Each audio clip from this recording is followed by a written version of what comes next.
Zen has been summed up in 4 statements. A direct transmission outside scriptures and apart from tradition. No dependence on words and letters. Direct pointing to the human mind and seeing into one's own nature and becoming Buddha.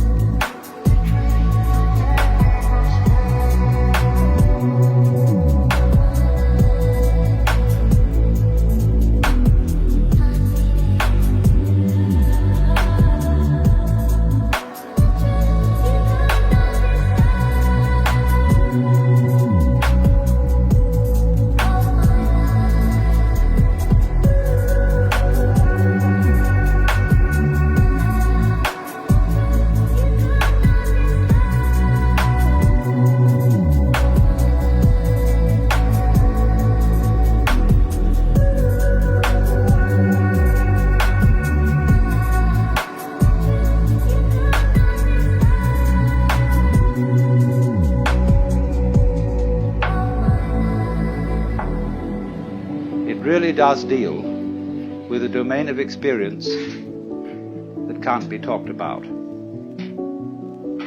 But one must remember at the same time that there's really nothing at all that can be talked about adequately. And the whole art of poetry is to say what can't be said. Every artist feels when he gets to the end of his work that there's something absolutely essential that was left out. So Zen has always described itself as a finger pointing at the moon. In the Sanskrit saying, Tat Tvamasi, that art thou, Zen is concerned with that. That, of course, is the word which is used for Brahman, the absolute reality, in Hindu philosophy. And you're it, only in disguise, and disguised so well that you've forgotten it.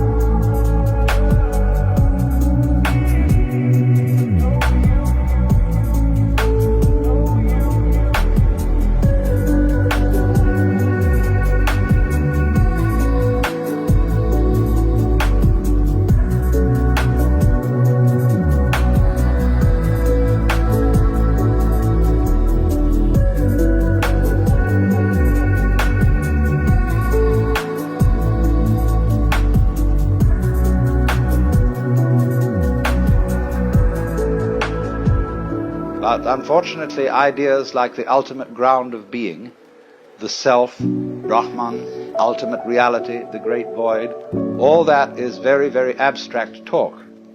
And Zen is concerned with a much more direct way of coming to an understanding of that, or thatness, as it's called, tathata in Sanskrit. I think, first of all, the appeal of Zen lies in its unusual quality of humor. Religions aren't, as a rule, humorous in any way. Religions are serious. And when one looks at Zen art and reads Zen stories, it is quite apparent that something is going on here